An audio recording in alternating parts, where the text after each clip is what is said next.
அழகாகவும் இளமையாகவும் இருக்க இயற்கையான வழிகள் என்ன உள்ளது என ஆண் பெண் மாத்திரமல்ல வயது முதிர்ந்தவர்கள் குழந்தைகள் வரை இதனை பின்பற்றலாம். இது மருத்துவ ரீதியாக நிரூபிக்கப்பட்ட மிக முக்கியமான ஆராய்ச்சிகளிலிருந்து பெறப்பட்ட தகவல்களைத்தான் நான் உங்களுடன் பகிர்ந்து கொள்ள விரும்புகிறேன். முதலாவது, நீங்கள் குடிக்கிற தண்ணி அதிகமாக இருக்க வேண்டும்.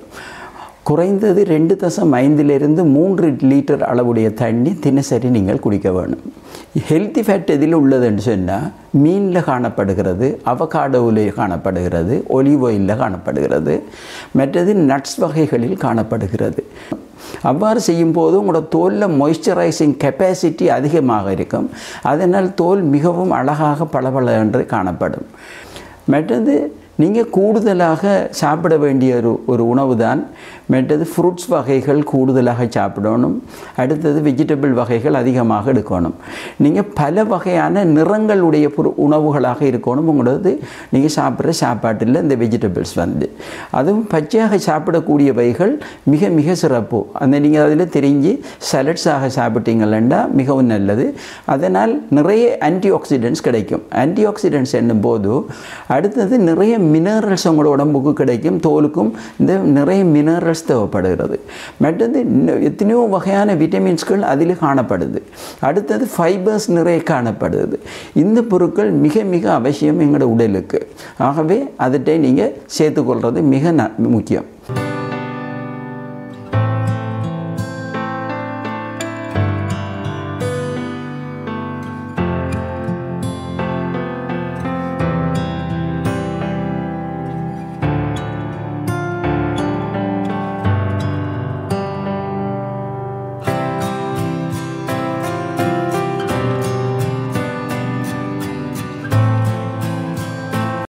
அடுத்தது, தினசரி நீங்கள் தூங்குகிற அளவு, தூக்கம் மிக முக்கியம். எங்களோட உடலுக்கு ஒவ்வொரு ஆர்கனும் எங்களோட உடம்பில் இருக்கிறதுக்கு ரெஸ்ட் தேவை.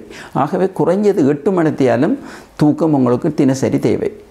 அடுத்தது, அது மாத்திரமல்ல, எக்ஸசைசஸ் வெரி வெரி இம்பார்ட்டன்ட் உங்களுக்கு. ஏன்னா தினசரி நீங்கள் நடக்கிறதோ அல்லது ஏதாவது வகையான எக்ஸசைசஸ் ஒரு அரை மணி நேரம் தொடக்கம் ஒரு 45 நிமிடம் ஆலும் குறைந்தது நீங்கள் செய்து வந்தால் இந்த உடல் ஆரோக்கியம் மாத்திரமல்ல உங்களோட தோலின் ஆரோக்கியமும் அதிகரிக்கும். மற்ற இதை விட இறுதியாகவும் ஆனால் மிக முக்கியமான ஒரு புதிய கண்டுபிடிப்பை நான் இதனுடன் சேர்த்துக்கொள்கிறேன்.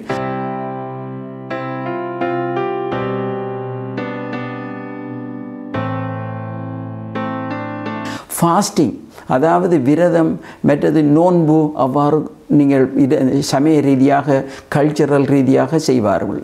அது மிக மிக நல்லதென்று கண்டுபிடித்திருக்கிறார்கள். ஏனென்றால் இந்த ஃபாஸ்டிங் இதுகள் இருக்கிற ஆட்களுக்கு அவங்க யங்கர் லுக்கிங்காக இருப்பாங்க ஒன்று. அடுத்தது அவங்களோட உடம்பில் இருக்கிற டாக்ஸின்ஸ் எல்லாம் வெளியேற்றப்படுகிறது, இரண்டாவது முக்கியமான விஷயம். அடுத்தது அவங்களோட உடம்பில் தேவையில்லாமல் சேமிக்கப்பட்டிருக்கிற ஃபெட் எல்லாம் பாவிக்கப்படுகிறது. இந்த 3 விடயங்களுக்காக ஃபாஸ்டிங் மிக மிக முக்கியமானது என்று தற்கால இந்த மருத்துவ ஆராய்ச்சிகள் கூறுகிறது. ஃபாஸ்டிங் முடிந்ததுக்கு பிறகு நிறைய நீங்கள் சாப்பிடப்படாது. சாதாரணமாக தண்ணி, மற்றது ஃப்ரூட்ஸ், அவ்வாறான மிக சாஃப்டான சாப்பாடுகள் ஒரு குறைந்த அளவுக்கு எடுத்தீங்கன்னா தான் அந்த ஃபாஸ்டிங்கில் பிரயோஜனம் இருக்குது.